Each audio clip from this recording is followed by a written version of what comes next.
We'll start with the prayers.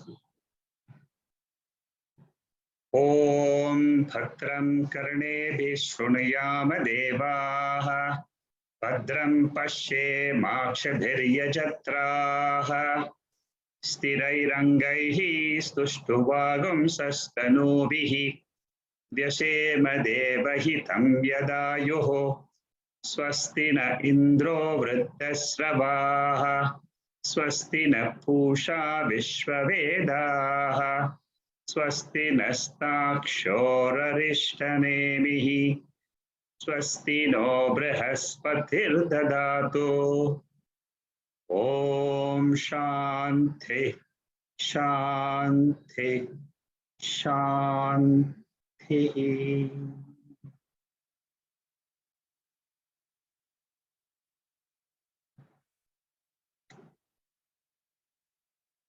Kaivalya Upanishad is the first Upanishad for our group study.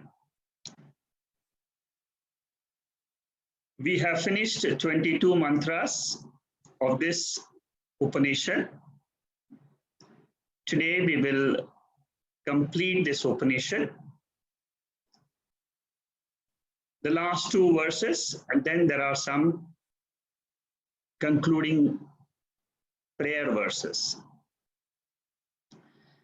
Kaivalya means it is a state of our being. Who am I is the question which each one of us asks when we enter the study of Vedanta. This question is answered by Lord Krishna in the second chapter to Arjuna. And it was said that we all have two natures, Prakriti and Purusha. We are all aware that we are this body-mind complex, which is the Prakriti part. We do not know that there is a higher nature which is called as Purusha or pure consciousness. If anybody asks you, do you know consciousness? Do you know Kutastha? Do you know your real nature as pure consciousness? Almost every one of us will say, I don't know. What are you talking about? What is Kutastha? What are you talking about consciousness? So, this is what is called as Mula Avidya. I do not know my higher nature, which is of the nature of Satyam, Jnanam, Anantam. This is what the Veda is teaching us.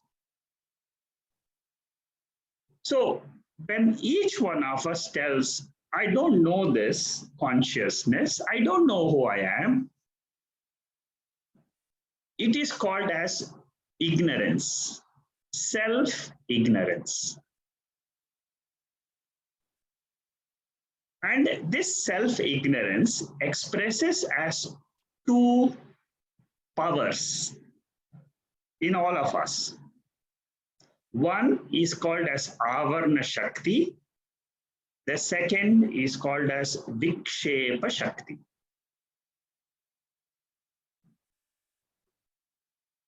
Aavarna Shakti expresses in two ways.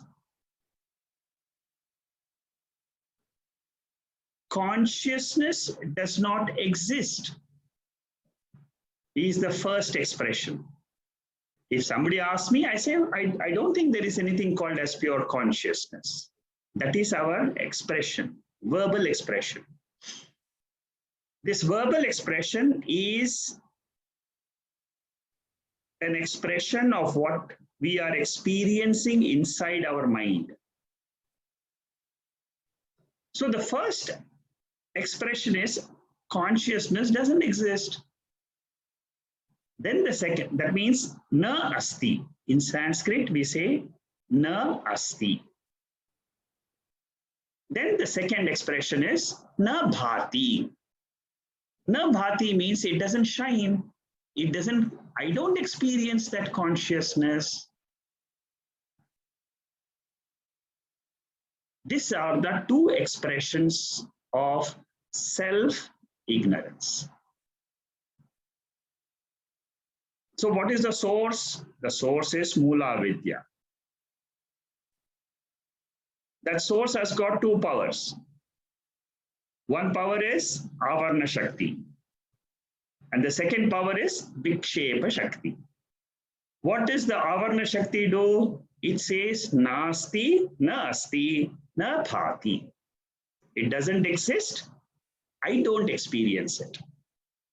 That means pure consciousness is covered for me. It is my own nature. It is in the light of consciousness I am saying it doesn't exist.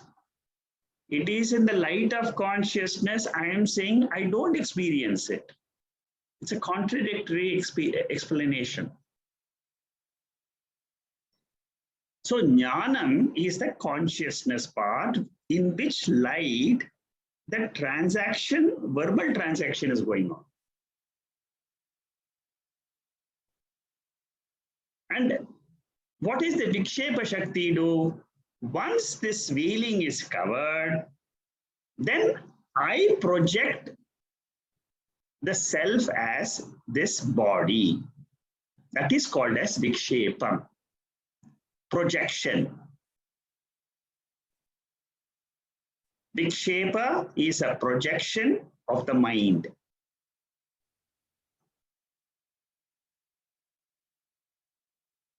Swami Chinmayanda explains this very beautifully in his talks, and he says how to understand this Maya Shakti, which is Avarnam and Vikshepa. He gives an example. He says, if somebody were to ask you, do you know Ramesh? Your immediate answer will be, I don't know Ramesh. First answer, Avarna Shakti, expressing as na asti, na bhati. I've never seen him. But immediately after saying, I don't know Ramesh, you will say, but I think he's a crook. Now, he is a crook is a projection of the ignorance. Now, this is how the Maya Shakti works in our mind.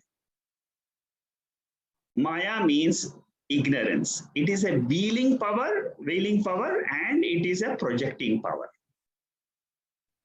All the Upanishads are trying to remove this covering. What is my nature? My nature is Kaivalya. Kaivalya means I alone exist as pure consciousness. I do not know this is called as Mula Avidya. 24 verses of Kaivalya Upanishad is trying to remove the covering of that pure nature of mind. Every Upanishad does this. This is the goal of all spiritual study. Remove this Maya Shakti, automatically the self will shine for you. How to remove this Maya Shakti is explained in all the Upanishads. And this this Upanishad, Atharvana Upanishad, is very beautiful in describing this Avarna Shakti, how it covers, how to remove this covering through the Dhyanam and realize our nature. So, till we realize that I am the pure consciousness, and we realize the nature of that pure consciousness as nirgunam, without any attributes.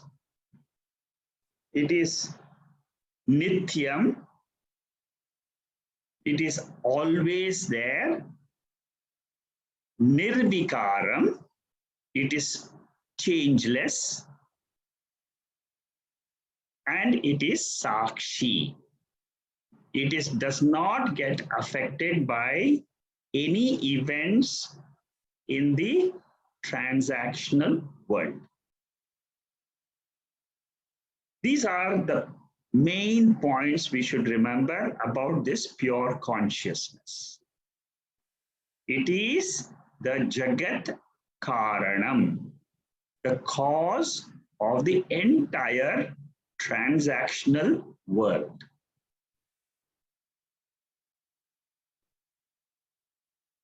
And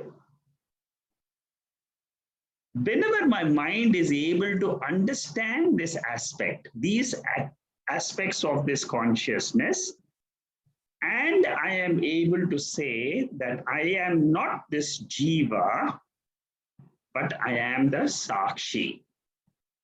Jiva means the one in this body, which is the indweller. It is identifying with the body as the self. That is called as the Jiva. That identifier, if it identifies with the self, it is called as Sakshi. The self is a very beautiful word in Vedanta. Aham. It is the common denominator of all the human beings. When you remove the body, mind, and the pancha koshas, the attributes, everything, what remains? It is the self. It is the pure self. This is what is called as vyashti, individuality. So the individuality, you remove the attributes, it is called as the self, Atma, pure consciousness. From the world, totality, samashti, you remove all the seen features, all the pancha koshas from all the world of 5 elements, the totality, you remove all the features. What remains is the self again. That self, which remains when you negate the entire world's attributes, and that self, which when you remove all the attributes of the Vyashti Shariram, that self is one, Ekam, Advitiyam, Paramarthikam. These are all words, technical words, which are explained in the Upanishads. So this Upanishad, I will give you a summary in the end. So as of now, we will now get into the verse number 23, which we stopped last time when we took the session. Let's see what the verse is.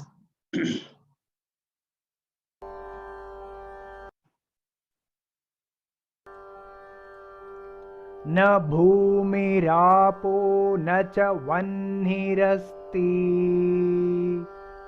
न भूमिरापो न च वह्निरस्ति न चानिलो मेस्ति न चाम्बरं च न चानिलो मेस्ति न चाम्बरं च एवं विदित्वा परमात्मरूपम् एवं विदित्वा परमात्मरूपम् गुहाशयं निष्कलमद्वितीयम् गुहाशयं निष्कलमद्वितीयम् समस्तसाक्षिं सदसद्विहीनम् समस्तसाक्षिं सदसद्विहीनम् प्रयाति शुद्धं परमात्मरूपम् प्रयाति शुद्धं परमात्मरूपम्.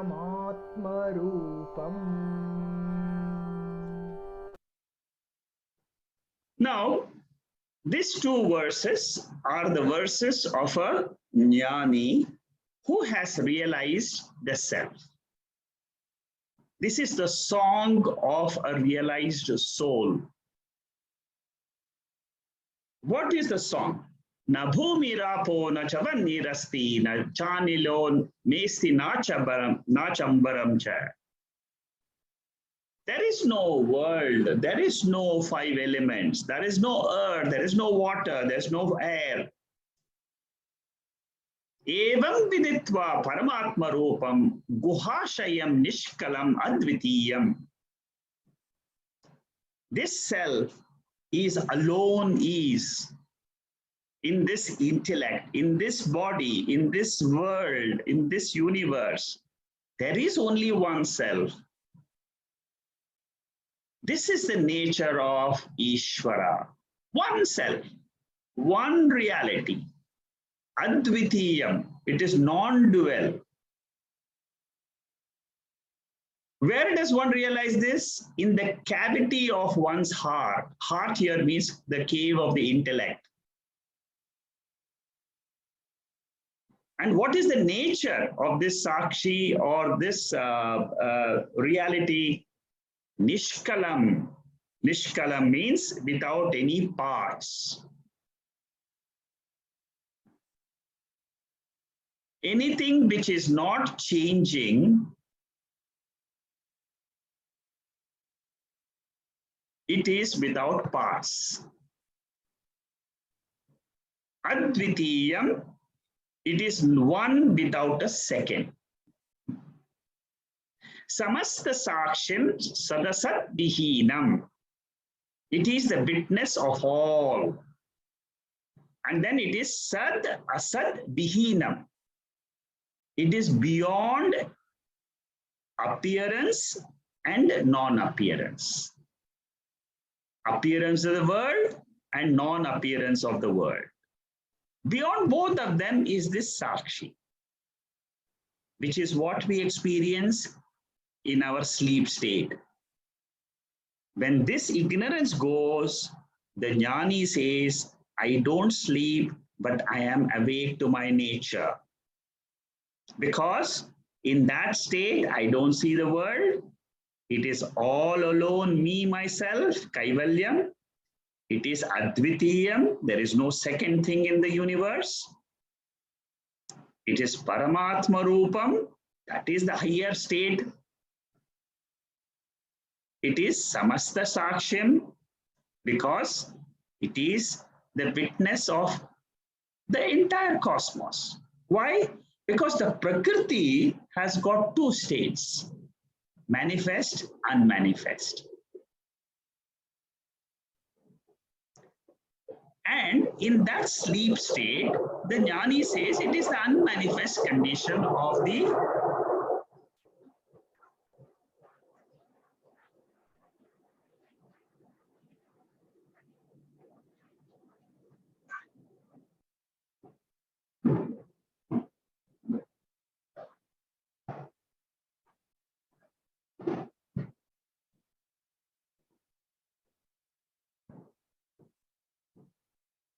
So in that, there is the unconditioned, unmanifest state of Prakriti.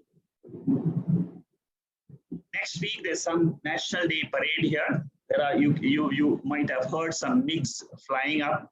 It's a practice session for the next week's National Day in Singapore on the 9th of August.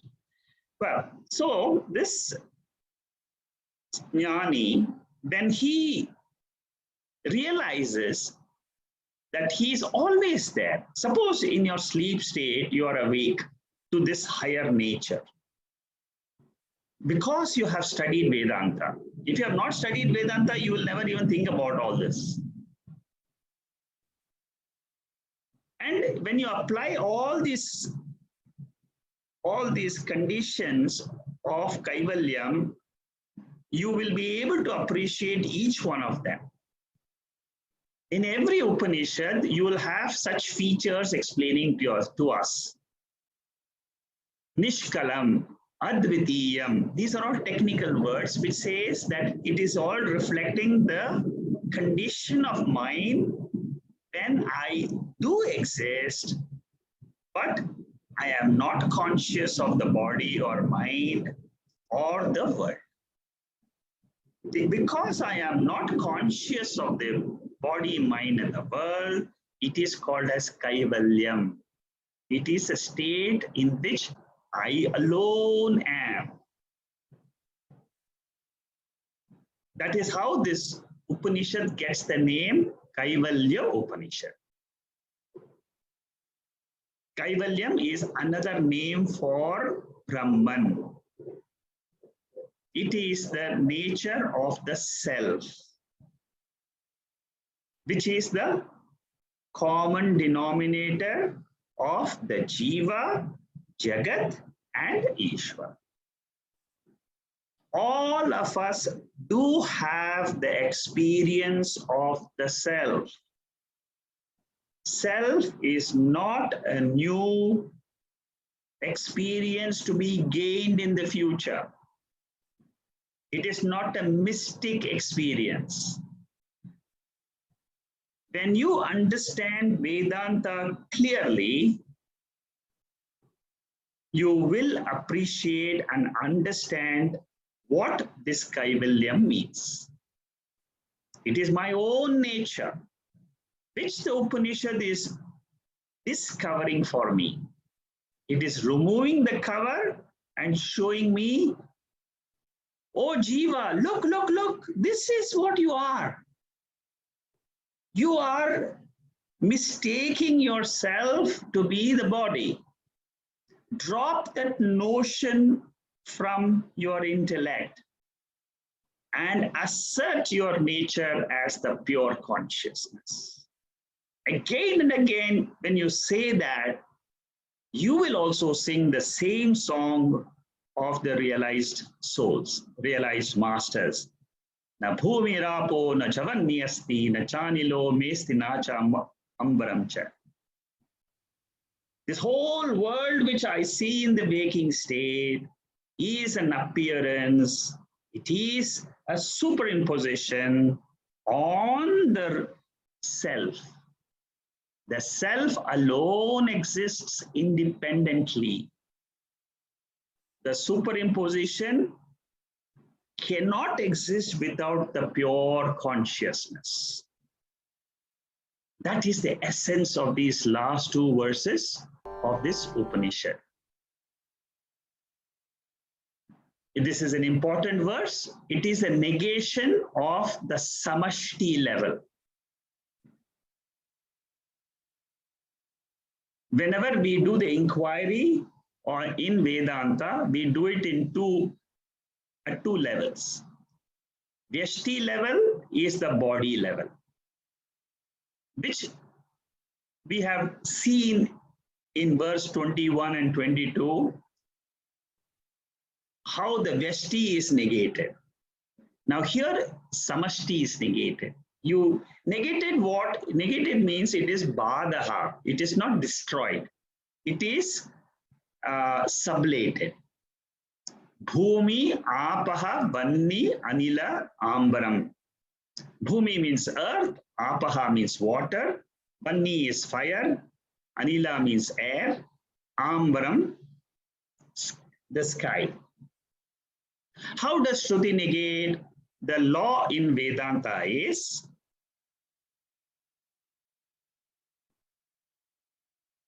we experience the world in a very solid manner. The mountains, the rivers, the Himalayas, the Alps, everything in nature. You and I, we have experienced this. They're all very solid. They look real. But negation in Vedanta means it is experienced pratiti. There is anubhava. I still experience it, but it is of a lower order of reality.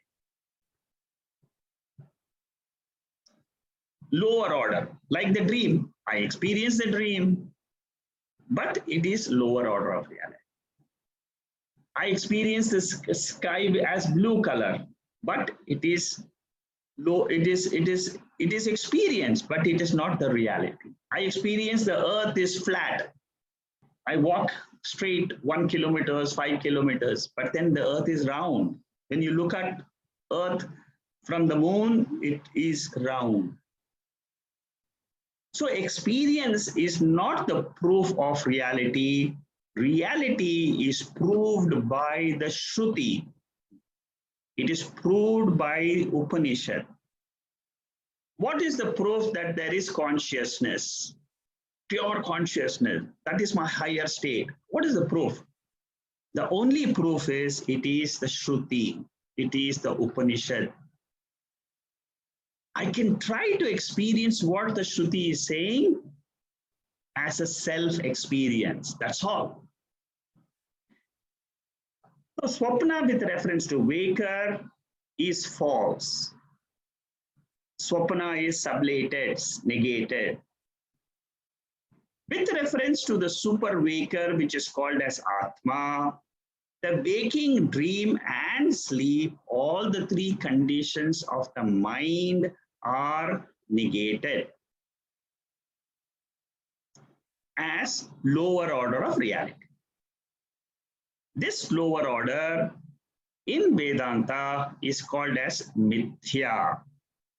Mithya means it can be experienced, it has got experienceability, transactability, utility, value.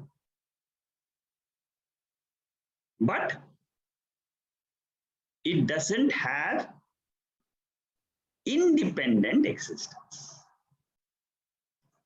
When I try to distinguish Atma, which is independently existing, and the waking, dream, and sleep states, as this Upanishad has described in the 11, 12, 13, 14 verses, that is the inquiry we did on the three states. In my own intellect, when I try to bring these two conditions, I can easily distinguish the Atma from the Anatma, mind, and the world. It is an intellectual understanding. There is nothing involved except jnanam. And this jnanam is coming from the Shruti, from the scriptures. Kathopanishad also describes the same samashti negation. How? In this verse, Manasaiva aptavyam neha nanasti kinchana. Neha nanasti kinchana means what? There is no difference at all in this universe. What do we experience? We experience differences. What is Upanishad saying? There is no difference at all. How is it saying? Because it is looking at it from the light consciousness which is revealing this world. So if I keep on looking at the differences in the world, then I am a Jiva. This person is not good, this person is not good, he is giving me a lot of problems. Keep on thinking. That is called as change. That is called as death. I change, my mind changes from one condition to another condition. Whole life is nothing but change. It is death of every previous condition. A new condition is born in the mind. It shows me, projects me the world. And then again, it is a continuous change, which is called as samsara. But I am in the world. I look at the world with the eye of knowledge, Chaitanyam. Like looking at the bangle, ring, and necklace, the name and form, instead of looking at the name and form, I have the vision of gold. Similarly, I have the vision of consciousness. I am conscious. I am conscious. I am the existence. I am the existence. I am of the nature of Ananda, bliss. This is what is always there, changelessly, morning, afternoon, evening, yesterday, day before yesterday, last month. I was this. I am this. In future also, I am this only. But my attention is not on this Satchidananda Swarupa. It is on the body and the mind, and my mind keeps on projecting all the thoughts, which are all Maya. So I have to get rid of this Maya and see the reality, which is Ishvara. Evam Paramatma Rupam Viditva. Know the nature of this Paramatma. How do I know this? Upanishad says, through the methodology, prakriya of Adhyaropa and Apavada. What is Adhyaropa and Apavada? I will explain. Next slide.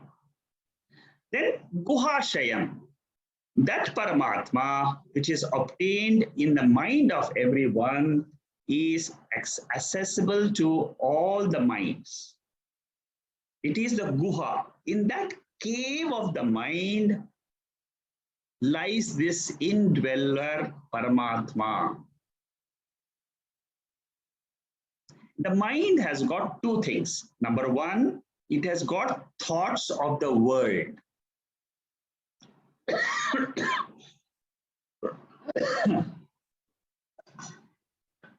So whatever I perceive in the world,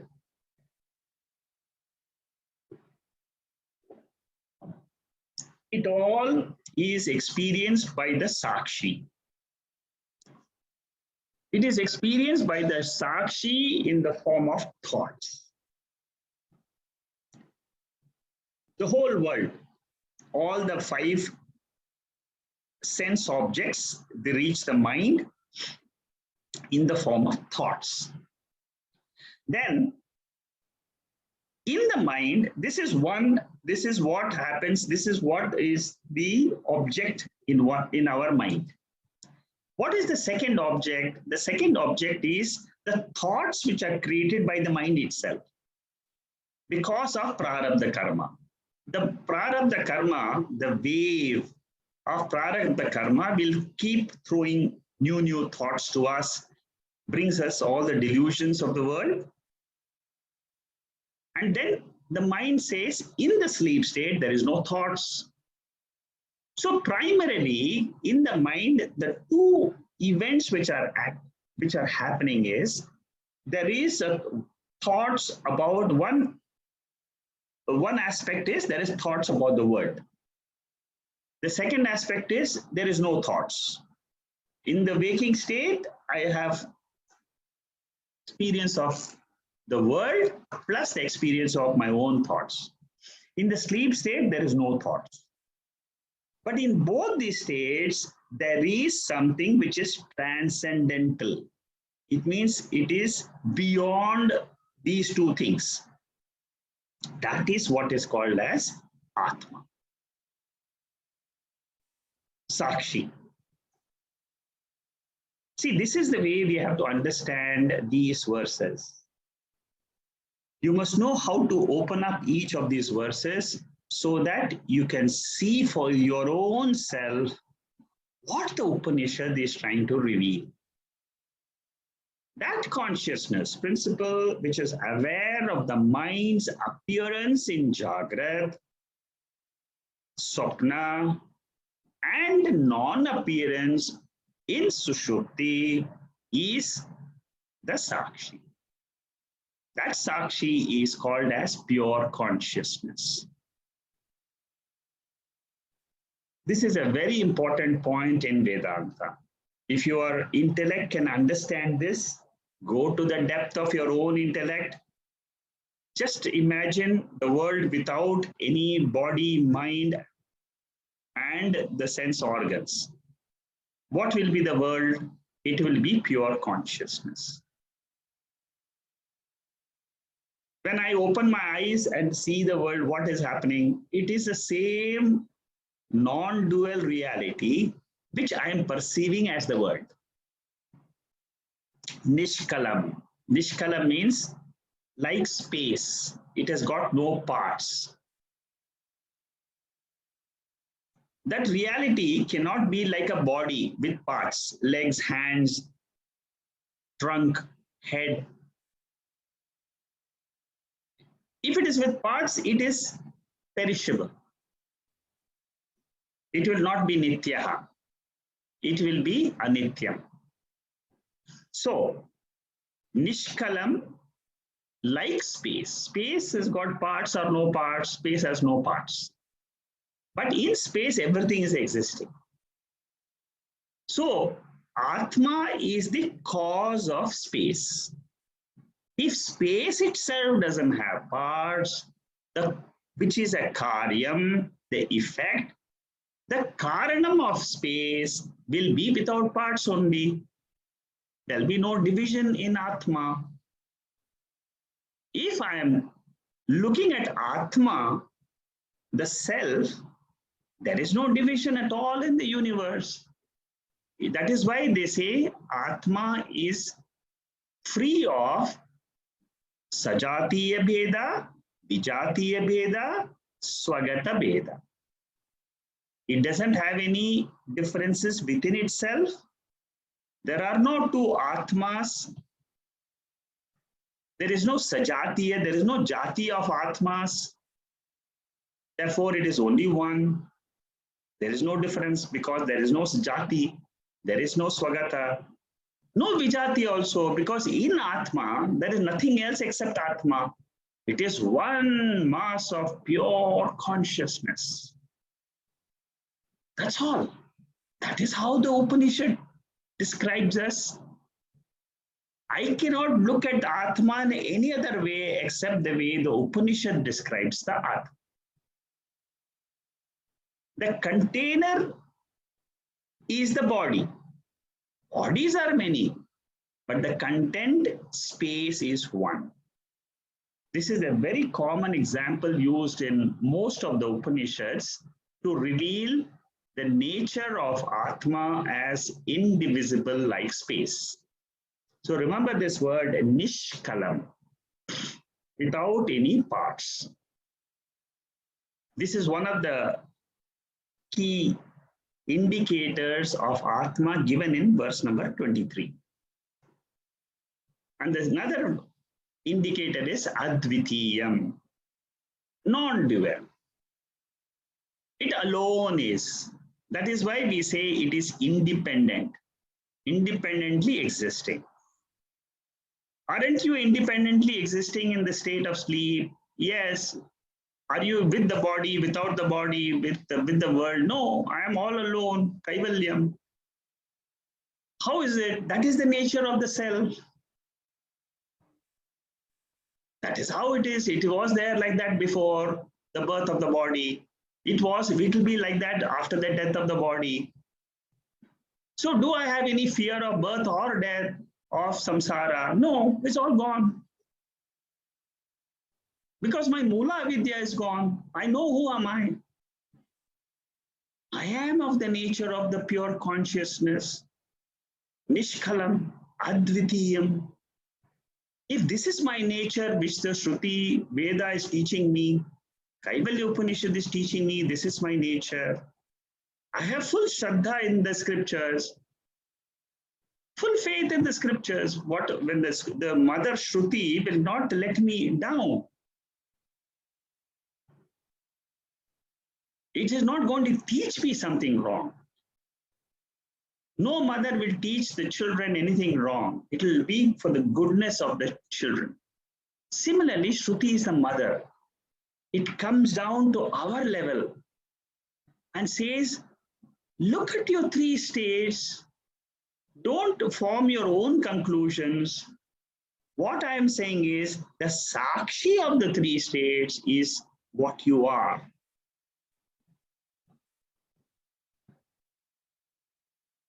What is Adhyaropa and what is Apavada? This is a very, very important methodology explained in Vedanta. I've got two slides here. One is the Drishtanta, the example. Another is the Dashtanta, the actual exemplified. What is this example trying to say? What is it trying to reveal? Adhyaropa and Apavada are two methodologies of teaching. Adhyaropa means superimposition. Apavada means negation. So when I want to teach somebody about Atma, first I have to tell what the Atma is, and then I should describe that Atma is experienced with Anatma. That is the Adhyaropa part.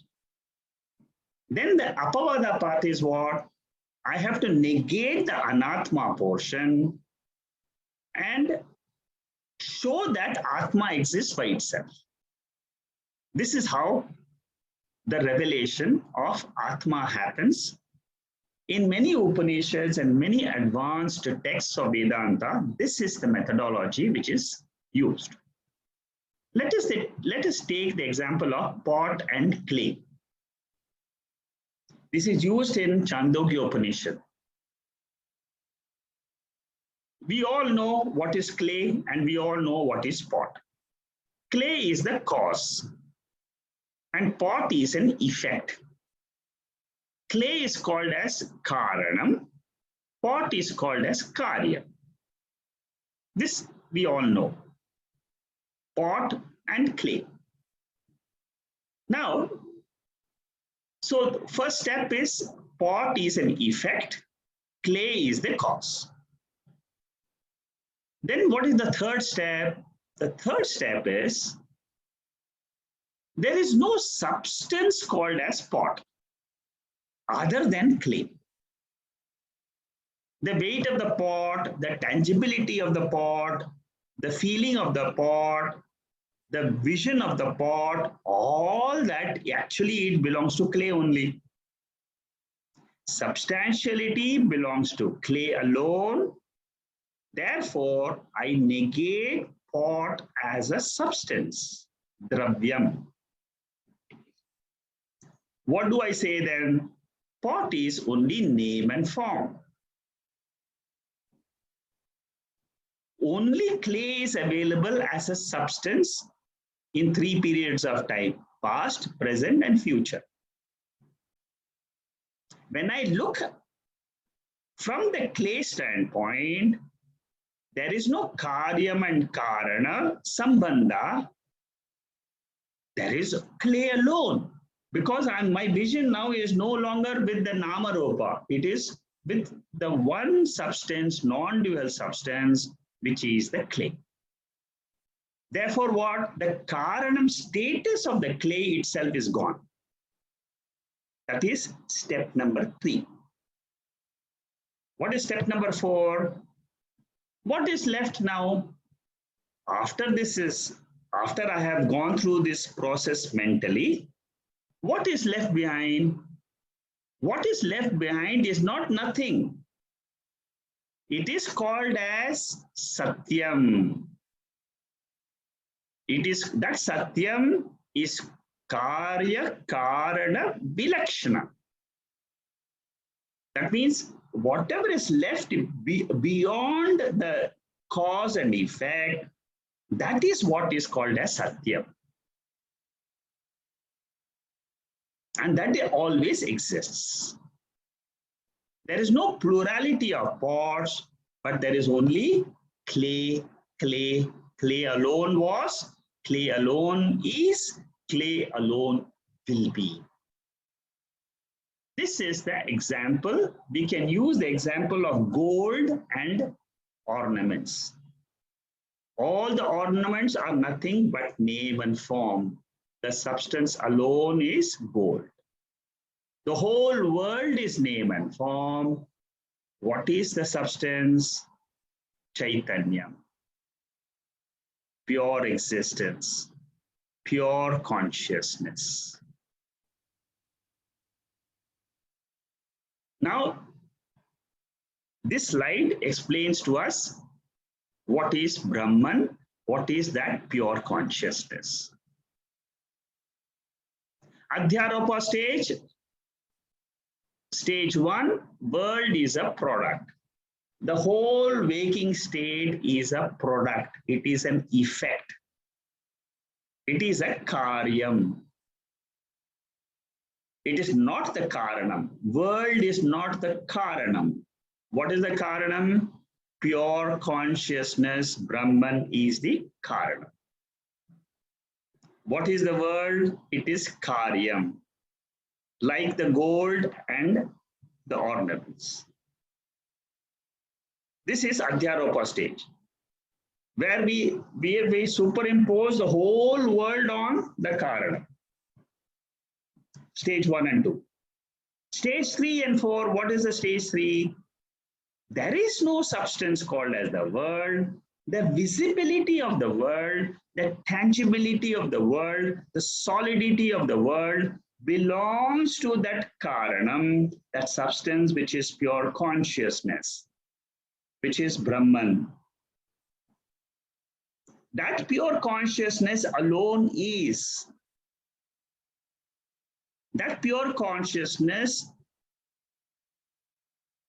which we called as the cause when the world was seen, when the world is not seen as in the sleep state. What is that pure consciousness? That pure consciousness alone is. And what is the world with reference to that pure consciousness? It is mithya. What is left behind is karya karana vilakshana. Vilakshana means beyond. And this is only through knowledge. There is no crossing over, there is no going beyond, there is no reaching and all through travel and all that. Pure understanding in your intellect, that's all.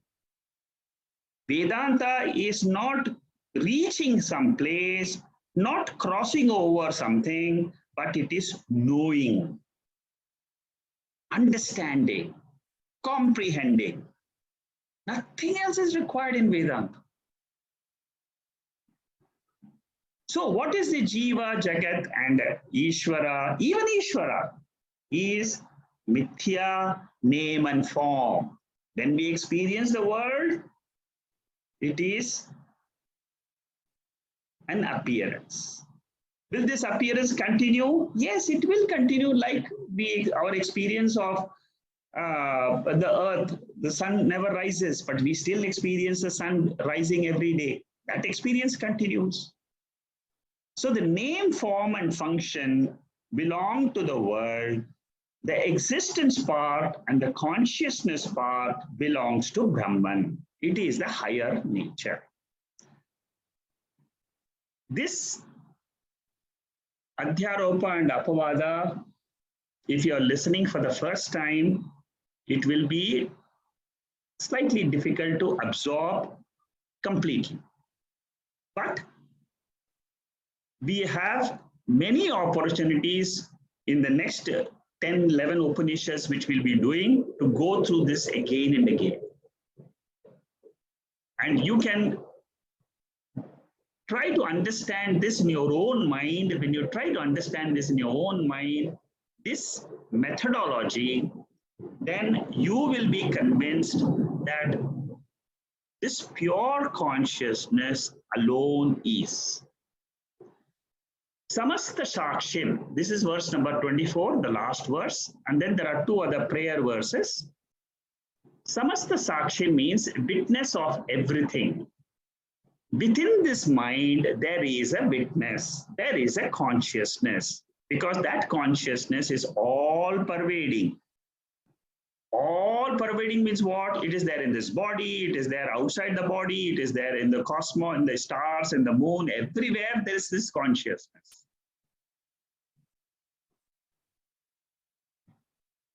So my vision is turned towards this consciousness, towards this samasta sakshya. This is the samashti, totality. Both for subjective and objective universe, this is the sakshi. What is the subjective universe? Subjective universe is our own thoughts. Who is seeing the thoughts in the mind? It is this. It is this.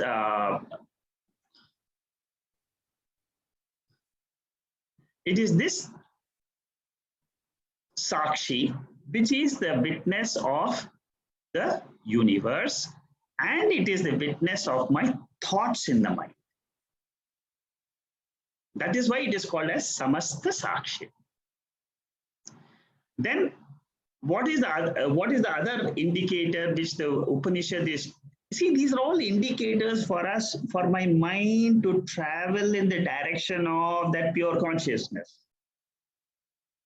You have to make that effort to remove all your other thoughts of the world, about your family, about your profession, about your possessions, about all the anatma, and then focus your attention with chitta shuddhi and chitta ekagrata, one pointedness of the mind. And you will have to land up in your sakshi. There is no other, there is nothing else beyond the sakshi. All of us, when we go through the logical process of adhyaropa and apavada, properly, correctly, as explained, we will land up in our own nature. It is a guarantee. It is a promise by the Upanishads. Sad asad vihinam. Vihinam means vilakshanam. What is this reality? Is it sat? Is it asat? It is beyond sat, it is beyond asat. That is why we say it is sat means what? Existent. Existence means I can see through with my sense organs. Non-existence means non-appearance, asat. It doesn't exist. Like the rabbit's horn, it doesn't exist. Flowers in the sky doesn't exist, asat. Now, asat is the word. It is a karya. It is manifest. My sense organs can see. What is the Sat principle? Sat principle is the Karanam. Paramatma is the Karanam. And can I see Paramatma? No, because he is unmanifest. My sense organs have got no power to see Paramatma. But this Brahman is ultimately Sad Asad, Vihinam or Vilakshana. Shuddham. What is Shuddham? With reference to this pure consciousness, it doesn't have papam or punya. Papam and punyam belongs to the jiva when he is identified with the body as the self. When the jiva learns, I am the pure sakshi, he drops identification with all the previous punyams and papams. Burnt. All the sanchita is burnt. Agami never comes. Prarabdha alone remains. That he just experiences as, oh, okay, this is prarabdha, this is prarabdha. Tomorrow morning I experience something, prarabdha. Next week, I will experience something, prarabdha. What is my nature? Pure consciousness. Always, I am of the nature of pure consciousness, pure Chaitanya. So a person who has done Kaivalya Upanishad, what will he be thinking throughout the day? He'll be thinking, I am fearless. I am Nithyam. I am immortal. I have no punyam, no papam. Therefore, I don't have to take any more births. No more births for me. I don't require any other purification anymore. My mind has already got purified. It has understood the Atma very clearly as Kaivalyam.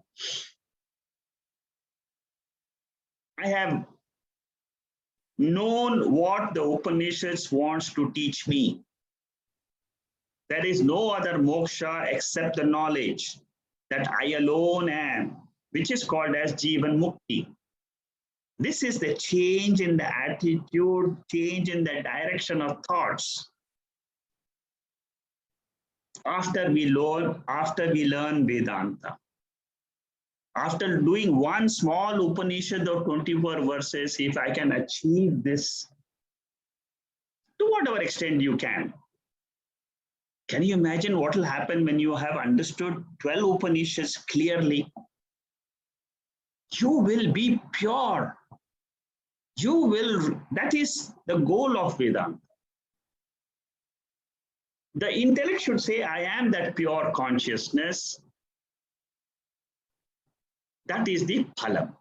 That is the benefit of the study of Upanishads, which the author will explain a little bit more detail in 2 verses in the end. Swayam Atma Rupam Prayati. Oneness with Paramatma is the result. How does the Jiva become one with Paramatma? When the Jiva knows, I am of the nature of pure consciousness. Paramatma is also of the nature of consciousness. Paramatma is appearing as the entire world as described in the Bhagavad Gita, chapter 10 and chapter 11, where Lord Krishna says, look at my glory. This is chapter 10. Chapter 11, Vishwarupa Darshanam. This is the whole, see everywhere. It's all me. How come this is taught? Because there is only one Brahman, one consciousness, one substratum for the entire universe. That is called as merger with Paramatma. Through understanding, not reaching, not traveling, only knowing. Jivatma was one with Paramatma before, it is now one with Paramatma, it will ever be one with Paramatma. This is the ultimate teaching of Veda.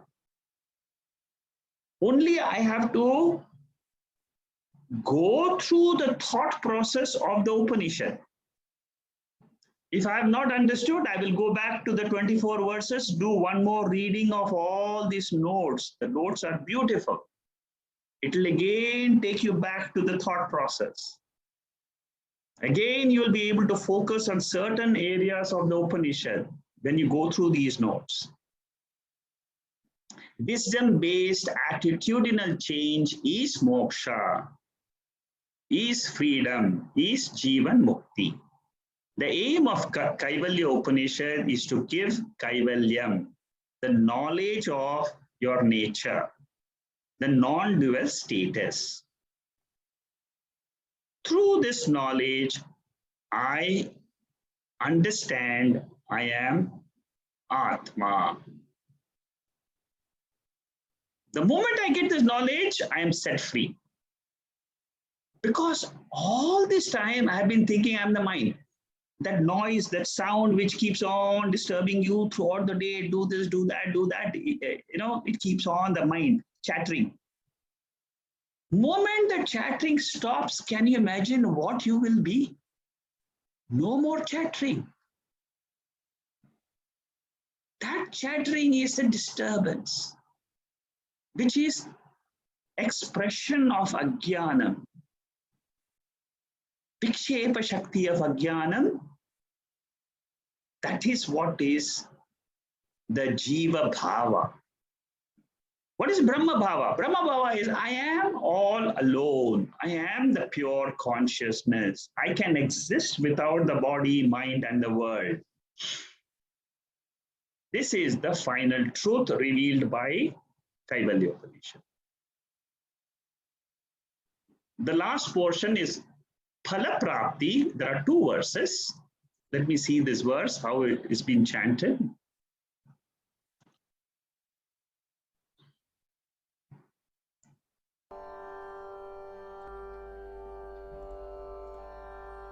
यशतरुद्रीयमधीते यशतरुद्रीयमधीते सोऽग्निपूतो भवति सोऽग्निपूतो भवति सुरापानात् पूतो भवति सुरापानात् पूतो भवति ब्रह्महत्यात् पूतो भवति ब्रह्महत्यात् पूतो भवति कृत्याकृत्यात् पूतो भवति कृत्याकृत्यात् पूतो भवति तस्मादविमुक्तमाश्रितो भवति तस्मादविमुक्तमाश्रितो भवति अत्याश्रमे सर्वदा सकृद्वा जपेत् अत्याश्रमे सर्वदा सकृद्वा जपेत्. So this verse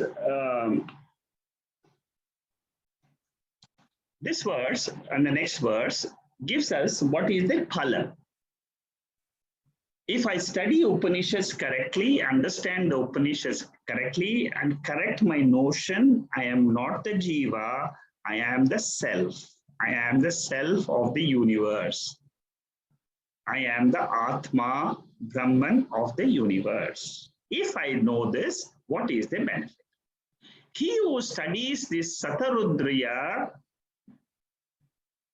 gets purified by fire of knowledge. What is this purification of knowledge?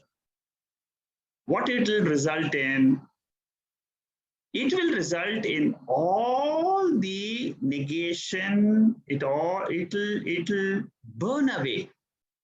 It will destroy the sin of all types of sins, like drinking, like killing a Brahmana, any type of sin of omission or commission, it will destroy.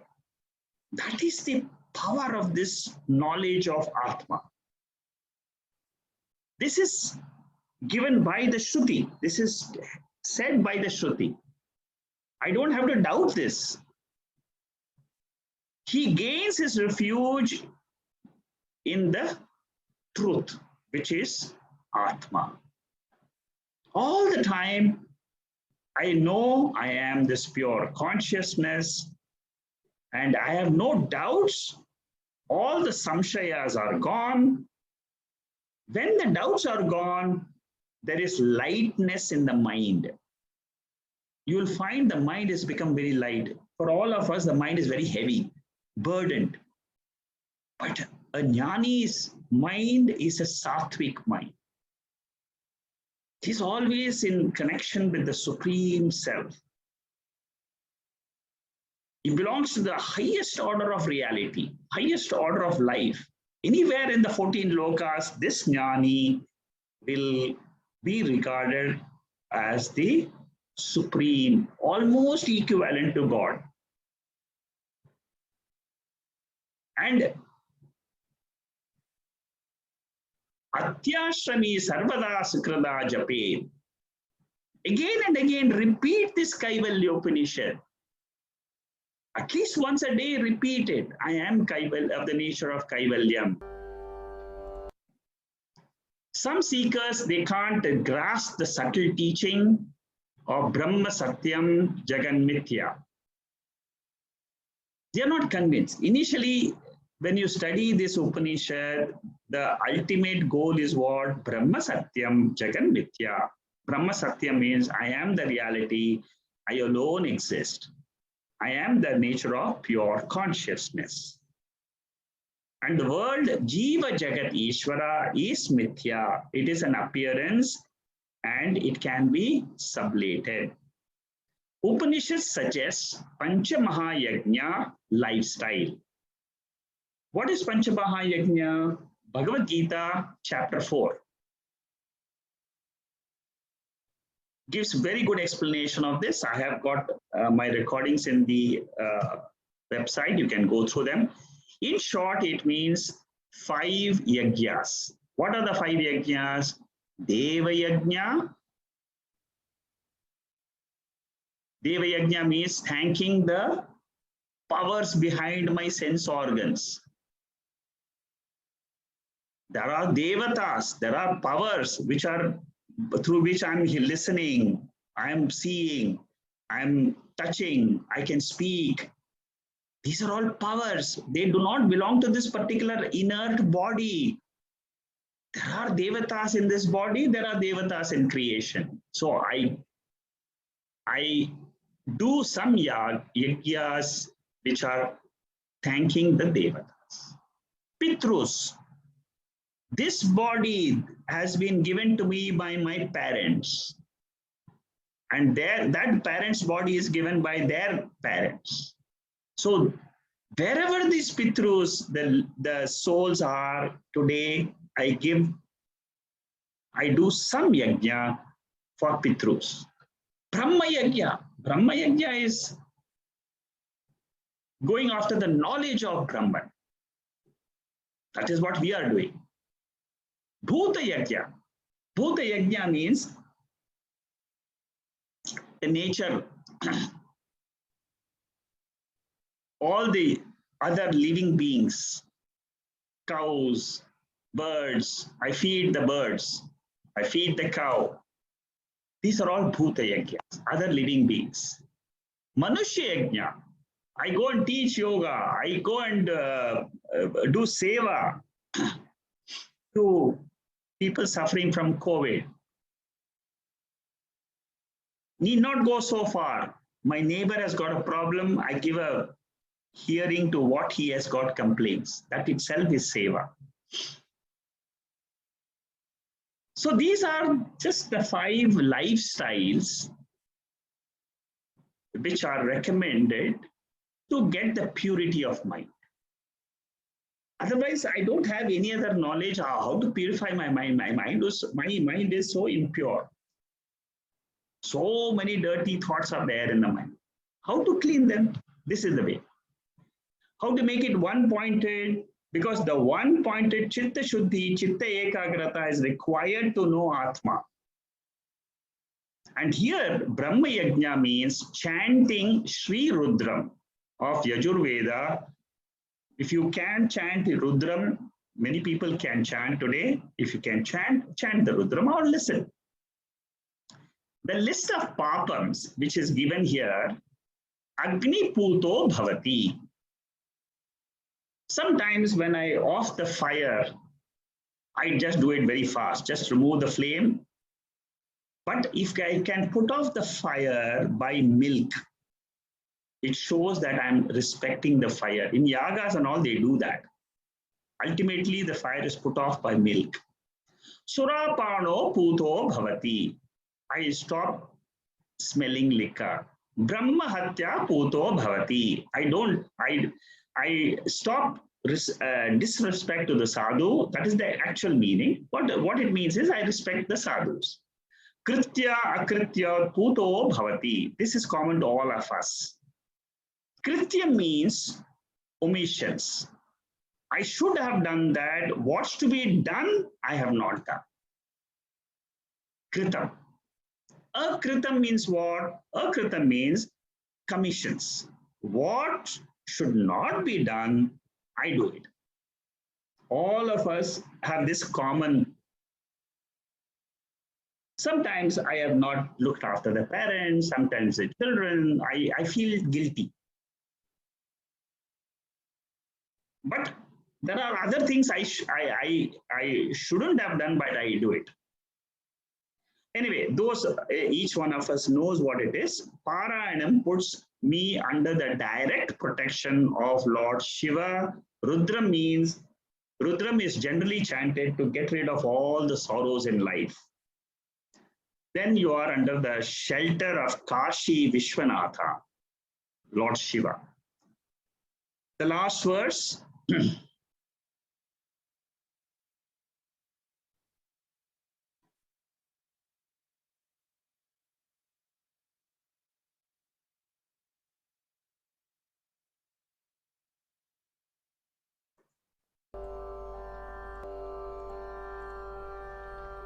अनेन ज्ञानमाप्नोति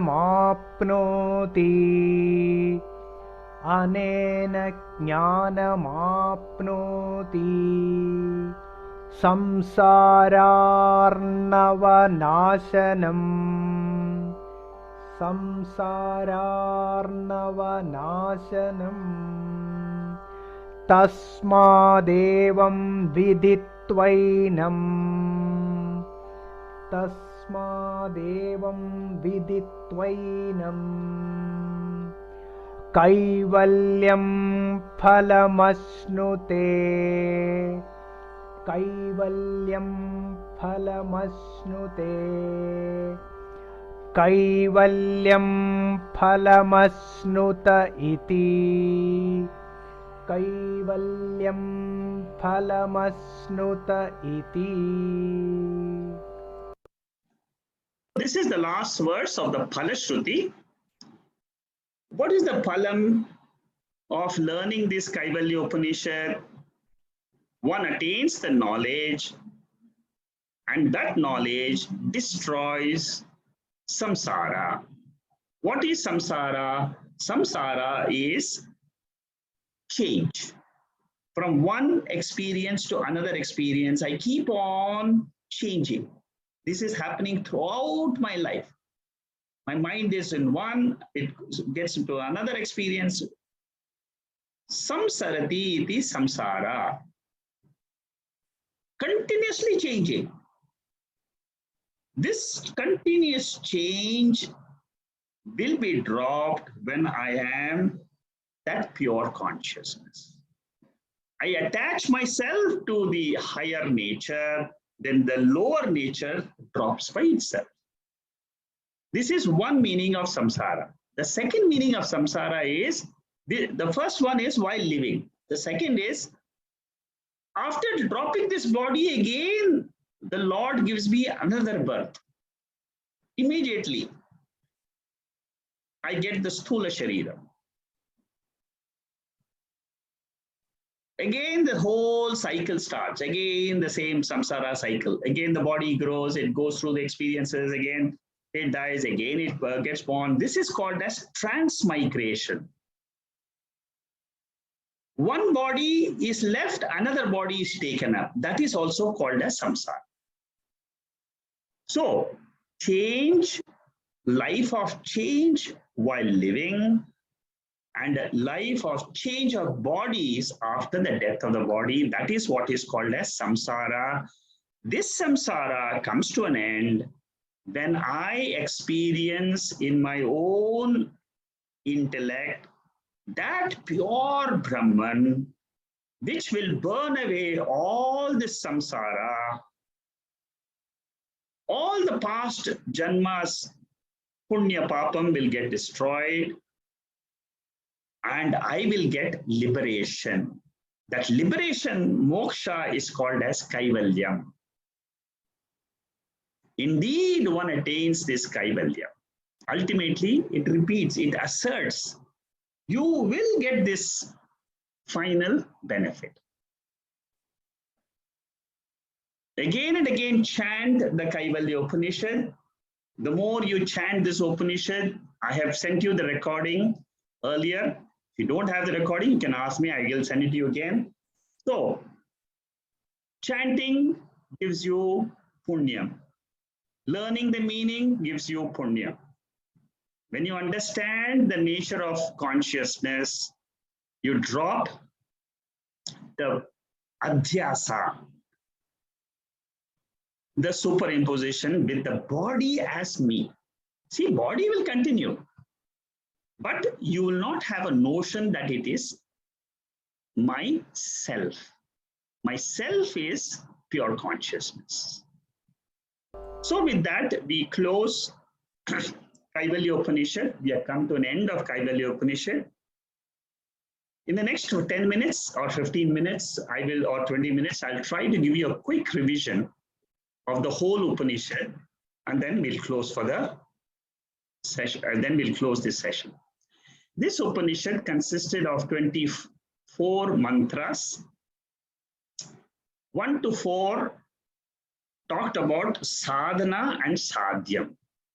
It also introduced to us Ashvalayana and Brahmaji. Ashvalayana was the disciple. Brahmaji was the teacher of this Upanishad. Shraddha, Bhakti, and Dhyanam. These are the 3 sadhanas, disciplines we require as a seeker.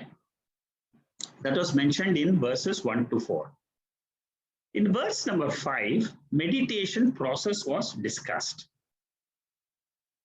How to meditate was explained in verse number 11. And between verses 6 to 10, what is this Brahmajnanam was explained with the help of 30 indicators. What is Brahman?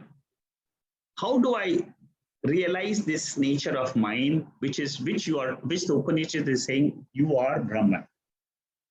From verse 12 to 17 is the main teaching. How to inquire about myself. And here, like in Mandukya Upanishad, Avasthatraya Vichara is the method. What is that method? We will see the details. Verse 18 to 23 is the song of fulfillment of a realized soul. Again, 28 indicators were given of a person who has realized the self. And then the final conclusion, which we saw today, of chanting Rudram.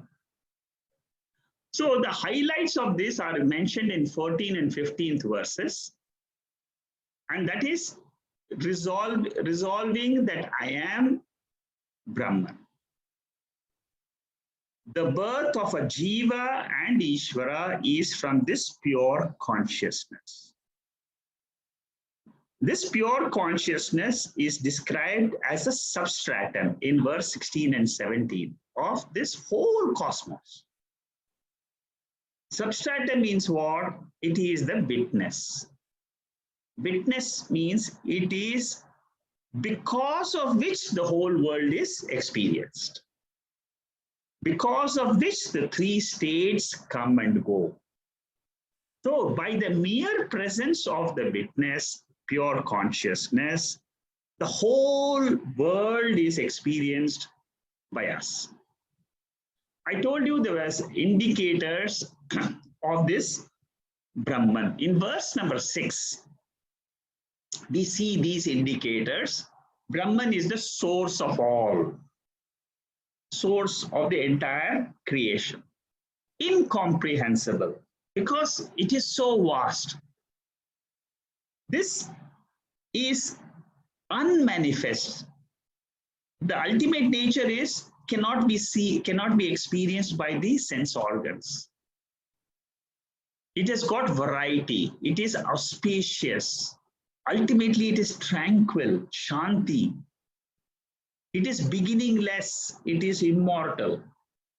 Immortal means time does not affect Brahman. Time does not affect consciousness. So yesterday I was conscious, today I'm conscious, tomorrow I'll be conscious. There is changeless nature of mind. That is why it is called as endless. Body might end, but consciousness doesn't end. All pervasive. There is no place where there is no existence. Wherever you say this exists, that exists, this existence is common, but the name and form, what we are describing, that changes. It is of the nature of Ananda. It is formless in nature. It is Adbhutam, wondrous, wonderful. 7th and 8th verse, it is Shivaha. Shivaha stands for auspiciousness. Brahma, creator. Vishnu, maintainer. It is imperishable. This higher nature does not perish. The body perishes, the mind perishes, but not consciousness. What is the nature of this consciousness? It is self-effulgent. It is Swayam Jyoti. We have seen this in Panchadasi, chapter 10. Swayam Jyoti means when you negate the whole body, mind, and the world, will there be any other light which will tell me I am this Atma? No. You will fall into your own real nature, which is Swayam Jyoti. It does not need any other light to reveal itself.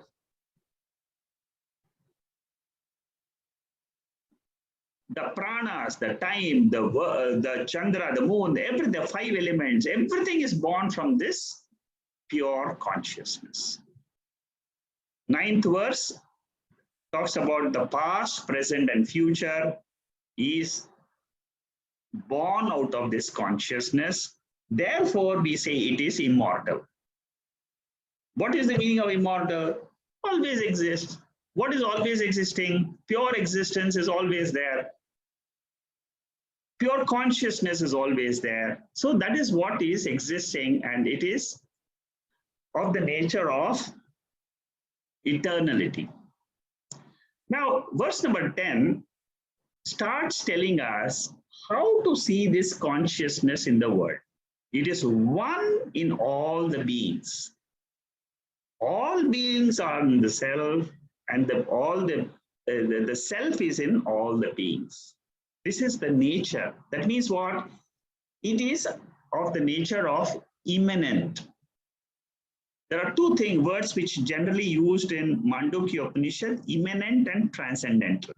Immanent means all pervading. It is always there in every object, every being in creation, because everything is existing.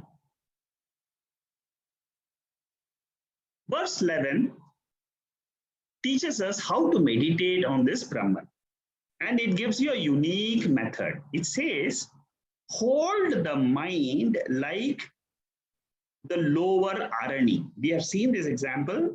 Arani means it is like the 2 blocks of wood to which we churn to create fire. So the higher arani is the Omkara. It is the nature of the truth. I keep on rotating that in my mind. Suppose a thought keeps coming of the world, of my possessions, of my relationships. I say, no, I will handle it after 10 minutes. Let me now focus on this nature. So the methodology is churning the ideas which I have learned in the Kaivalya Upanishad in my mind. That will give me the final nature of the Atma will be revealed to me.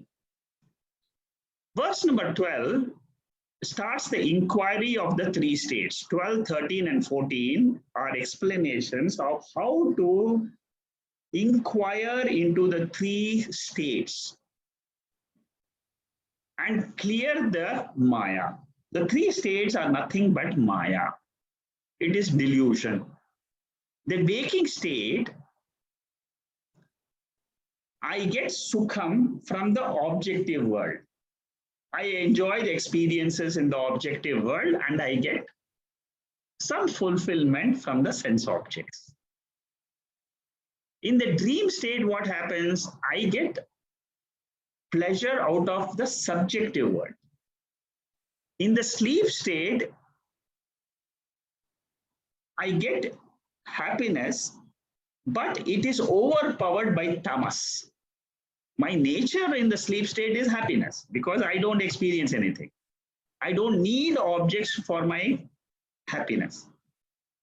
But the problem is, it is that state of sleep is tamasic in nature.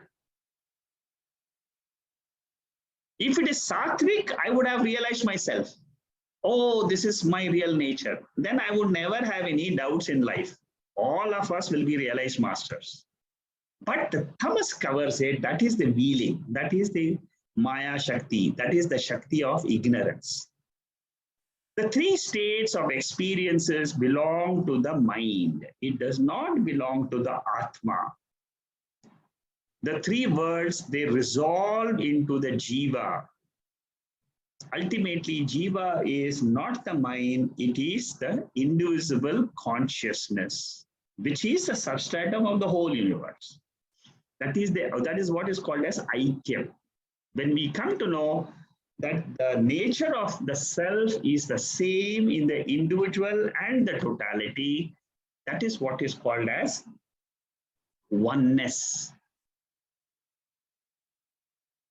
Verse 15 tells us, because, okay, I know all this pure consciousness and all that, but why do I again and again wake up and do my karmas?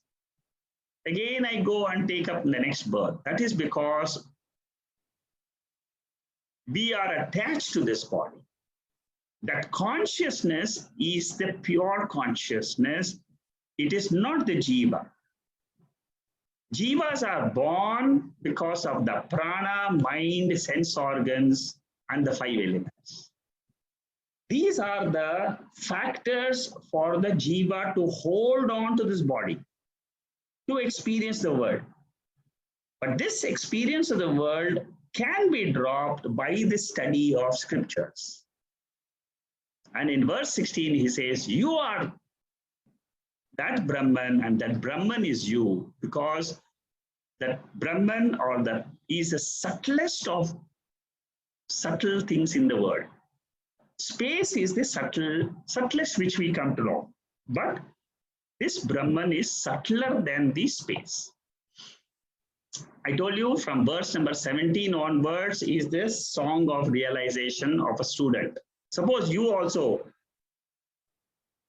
have realized this truth. Oh, I am not this body. I am not this mind. I am going to now say from tomorrow, I am this pure soul, pure consciousness. I am free.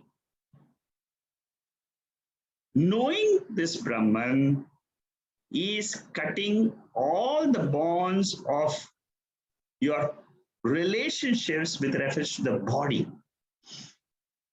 That is what it says in 17. Then every verse from 17 onwards till the 22nd will teach us about this oneness. 18th verse says, the self is also called as Turiyam in Mandukya Upanishad. It is different from objects of experience. It is different than the subject, which is the waker, dreamer, and the sleeper.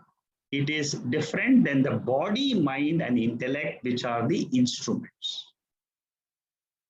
How to see this self? You have to drop all this.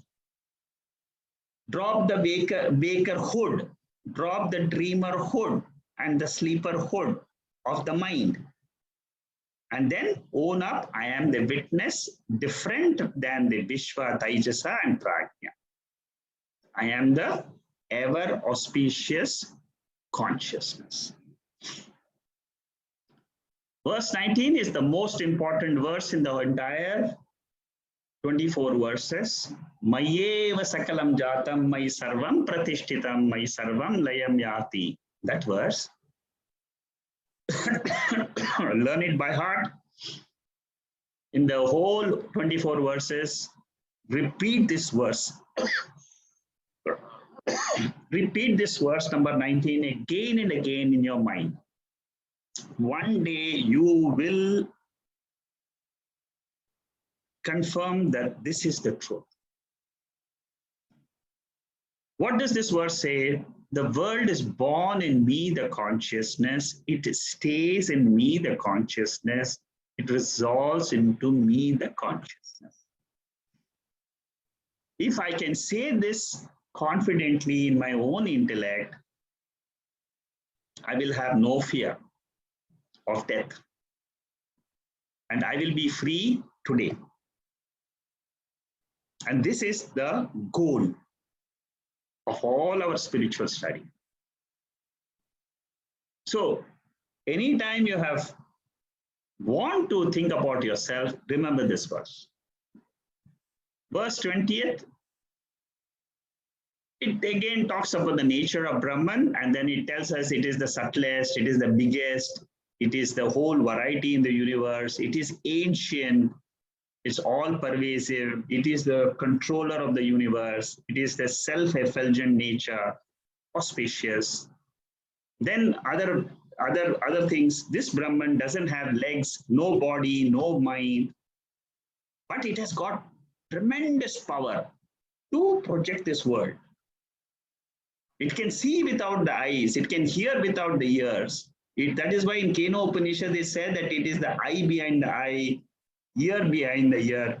What it means is it's a consciousness. Nobody can know this consciousness except itself. Because to know means you need the mind. If you need the mind, means you are fallen into anatma. How do I know this? Only through the Shruti. I say, I am the Chaitanyam. That's all, and full stop. Nothing after that. 22nd verse is a Nisheda verse. And it says that the entire Veda, Rig Veda, Yajur Veda, Sama Veda, all the Vedas, they talk about the same Brahman. The knower of Veda drops all the Punyam and Papam, and he becomes deathless. Because he's liberated, moksha. Body, sense organs, intellect do not belong to me. The fire, earth, this is what we did today. The 5 elements do not belong to me, the consciousness. And this consciousness resides in the heart, in the intellect, as what? It is as partless, non-dual consciousness, witness consciousness, without cause and effect relationships. Therefore, it is called as pure. Suppose the body has got parts, it is not pure. Anything without the whole universe is called as pure Chaitanya, pure Chit. By knowing this, one attains Brahman. Knowing itself is reaching. Knowing itself is the attainment. There is no other things apart from knowing. And knowing comes only when you listen to the Upanishads. You chant Rudram and you become free from all the sins, and you come under the shelter of Lord Shiva. By chanting Rudram, one destroys Atma Pranam, which is destroyer of the ocean of Samsara. One attains moksha or Kaivalya. In the end, I have put some verses for introspection. These are just important verses, which you can just keep it and chant whenever you want to learn this one more time. With this, we close Kaivalya Upanishad. Next week, I plan to start Mundaka Upanishad. And let's see how it goes. So with this, today's session, we have finished the first Upanishad in our study of 12 Upanishads. And let's close today's session with the prayers. Om Purnamada Purnamidam Purnat Purnamudachade Purnasya Purnamadhaya Purnameva Vasishyade. Om Shanti Shanti Shanti. Hari Om Shri Gurubhyo Namaha. Hari Om. Okay, there are two questions which I will answer. The first question is from Vibhuti. Is asking, what is Deha Abhimana? Deha Abhimana is a Sanskrit term. It means identification with the body as myself. Okay, identification with the body as me. Abhimana means identification. I am the body. See, for example, that is an automatic, natural thing for all of us. All of us, by birth, immediately we say that this body is me. That is what is called as ignorance. That is what is called as Mula Avidya. And the Upanishads are trying to get rid of this avidya. Avidya means it is ignorance. In my Wednesday classes, I'll be discussing more of this ignorance in the Panchadasi, in the sessions there. But anyway, I have explained to you what is avidya in the beginning. So Deha Abhimana, this Deha Abhimana includes the identification with three bodies. Sthula Shariram, Sukshma Shariram, Karana Shariram. When I have Deha Abhimana with the Sthula Shariram, I will say I am born and I am dying. When I am having the identification with the Sukshma Shariram, which is the mind, which we generally call it as a soul. Now, when I say that I am the soul, then what I'm saying, this soul is going to travel from one body to another body. Again, it will take rebirth. That is the identification, the problem of identification with the mind and the subtle body. Third identification is the Karana Shariram. Karana Shariram means it is identification with ignorance. I don't know myself. In all the births I've been telling, I don't know who I am, I don't know who I am. But when you come to the study of Vedanta, this identification with Karana Shariram will go away. That is why this ignorance, Mula Vidya, destruction, is the ultimate thing for a seeker. And when you study the Upanishads, it will teach you about Atma. And the more you have, your mind travels as I am the Atma, I am the pure consciousness. The more you repeat this, your ignorance will go away. It will happen, but not immediately. As you study, your mind will become more and more pure. It will become more concentrated, and then your own intellect will tell, I am free. I am totally free. I am really enjoying my life as a free bird. There is no more ignorance, no more tension in my mind. There is no more agitations. You can imagine, suppose your mind was really, really like that. Which the moksha, which is what the Upanishads promise you. You study the Upanishads, you will be like that. It is a tremendous happiness one gets, and that happiness is Atma Ananda. The nature of happiness of the Atma is very different than whatever you have experienced in the world. Very different, which words cannot express. Your mind cannot even think what is that Atma Ananda. But it is possible to realize it. Then your next question is, where can I get Rudram for chanting? If you go to YouTube and you ask you Google for Chellakera brothers Rudram. That is the best Rudram chanting I have ever seen. You can reduce the speed of that Chellakera brothers Rudram. It's available freely in the website in YouTube. It's available. Reduce the speed to 50% and then listen. You can listen for 10 minutes every day, 5 minutes every day. You will, and then you can get the scripture, the script also. You can just, you can get it's available. I mean, this is easily available. In case you find difficulty, let me know. I will just try and Google and I'll send it to you. But you will be easily able to get it. So what you should do is, first of all, you should just listen. Just listen once. And then whenever you have free time, just keep listening. And listening itself will give you the purity. Rudram is for removing all the sorrows in your life. Even if you just listen continuously before sleep, you listen for 5 minutes, every day 5 minutes. Okay, so that is about his questions. Anybody else? If you have any questions, you can, Saru, go ahead. Yeah, Hari Om. Thank you so much for taking us through this entire Upanishad.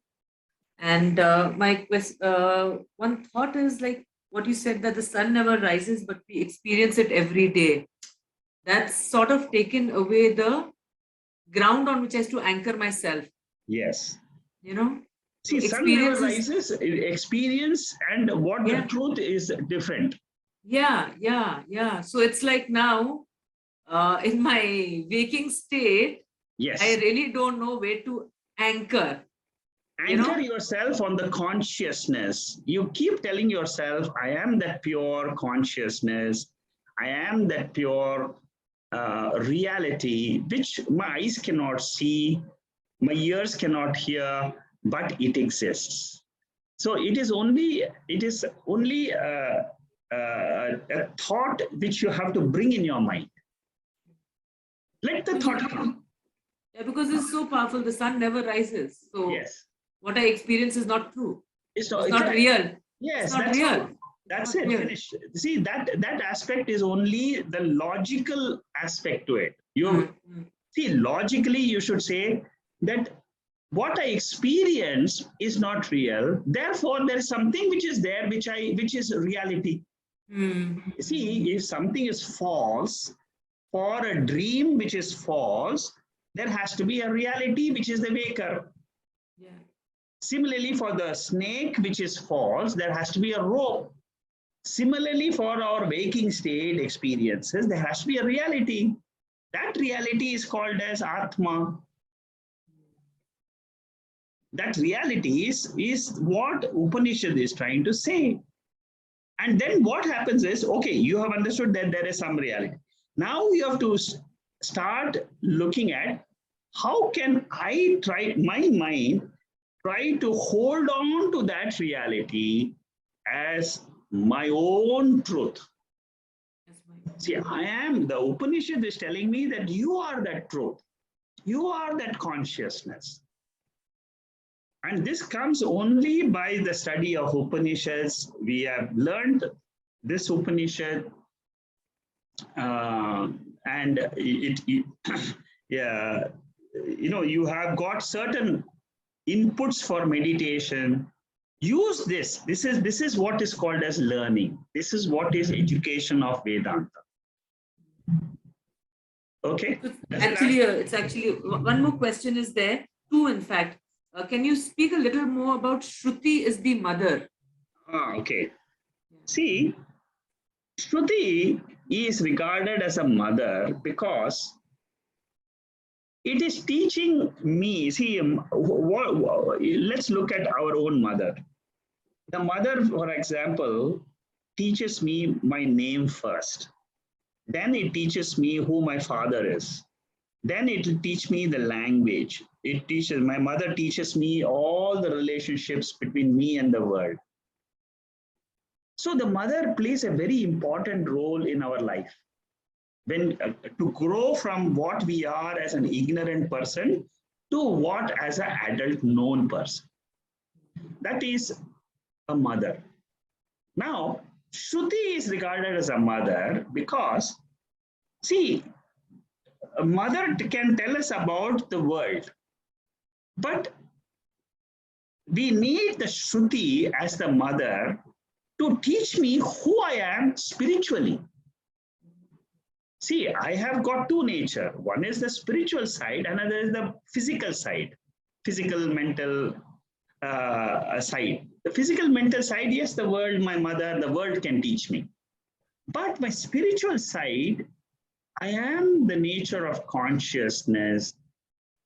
There is nothing in the world which can teach except the scriptural texts in the form of Upanishads. That is why it is called as the mother, and this mother called Shruti will remove the ignorance of the self, which is a very high thing. You see, removing the self for so many janmas I have born. This is again from the Shruti. The scriptures tell me I have taken birth in several bodies in so many janmas. And in all the janmas, I have identified myself with the body and mind. Now the mother Shruti is telling me how to drop that identification and look at myself as the Atma. Therefore, the Shruti is regarded as the mother. So it's a feminine principle. Yeah, yes. Again, so what's interesting is the feminine principle which is coming here again. Yes. But Purusha is the ultimate state, which is the masculine principle. Yes. No, forget about the masculine and feminine part. Basically, you should say that the Shruti is revealing to me the ultimate reality. It is, the reality is only one. That reality, there is nothing except, and that also, you should remember, it is the Mahavakya of the Shruti which reveals to me the identity between me, the Jiva, and the creator, Paramatma of the whole universe. That oneness is the Mahavakya. So what you're saying is this: I should not apply this gender principle at all to Shruti or to Purusha. No, it's totally out. No. Just listen. As it is like a mother, it teaches me about myself. That's all. After that, you don't look at don't go very deep into that. That's all. Okay. And last question. This was that verse which spoke about the sins. Yes. Yeah, that is my doubt. Okay, this entire thing which is coming up as a doubt for me is, and it brings me back to this, to the experience world where it says that I'm unable to. I'm like, okay, if I read, but commit sins, how? Why should it be okay? Why should it be okay? No. It doesn't say that it is okay to commit sins. No. Okay. No. I think what you should correct is, even if you have done some sins in the past, if you know and learn the Kaivalya Upanishad, all your sins will be destroyed. You see, why the Upanishad? This is not only said here, it is also said in Mundaka Upanishad. And there it says, all the knots of your heart are all torn aside. They are all completely broken. What it means is all your old sins, or for example, it's a very simple thing is, I hurt somebody last week. I spoke rudely to my mother or my husband. It's a small sin. Yes. I want to correct it. How do I correct it? Not by again and again trying to, okay, one way is to say, okay, I'm so sorry I did this. That is one way of physically handling it. But suppose there are other things which you don't know how to correct it. That sins which are not possible, which you don't know, that is all because of only one problem. And that is the problem of the Jiva identifying himself with the body. I am this body. The body has committed the sins. Not, it is the mind which is connected with the body which has committed the sins, not the Atma. Right. So what you should understand is, by knowing your nature as Atma, I can get rid of all the past sins, because the body is not me.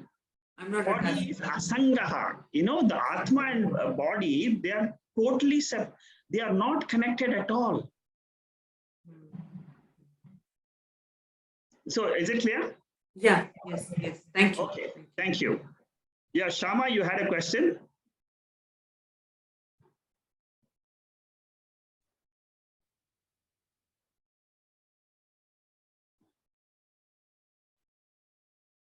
Can you hear me, Shama? Okay, I think she's just, yeah, go ahead, Shama. No, actually, it was an error. It was an error. Okay, all right, no problem. Okay. Fine. Thank you. Okay. Anybody else? Ram Kumar, you're saying Rudram chanting, it's okay. You can be in touch with the other person, then you can give the details to him. The chanting is sufficient, or Abhishekam also can be done? You can do the Abhishekam, of course. The Rudram is, you can do the Abhishekam if you can, but chanting itself is enough. I know it's, see, these are all just like how you go to a pilgrimage. It's like that, you know, these are all small steps, small chantings like this. But what I have understood is Rudram is extremely powerful for getting rid of all your mental sorrows, chanting. It's not easy to learn to chant Rudram, but anyway, there are many people who can chant also, and I have seen several people who have benefited a lot from this chanting. We have to go through a guru, or we can chant ourselves? No, you can get, it's, you know, generally it is preferable if you can get somebody to teach you. I mean, initially Rudram and all that, it will be better if somebody teaches you. There are many gurus available in India who can teach in the Zoom and things like that, you know, or you can go locally. So many people are available. You just have to go to a Brahmana Sabha and then find out the Sastral or some Purohit who can teach you this Rudram chanting. The proper pronunciation is very important. No? Yes. Pronunciation is extremely important in all these chantings. Anybody else has any other question? Shekharji, we prayed for your health. Oh, no problem. I'm definitely better than before. I hope. Happy to see you back in action. Yes, I'm also okay. There are so many people who are asking me, when is the next class? When is the next class? So I said, it's coming. You know, it gives me a lot of energy to come back. True. Okay, thank you, and see you next week. We will see how to take up the Mundaka Upanishad. Okay, thank you. Good night. Thank you. Hari Om. Hari Om. Good night. Thank you.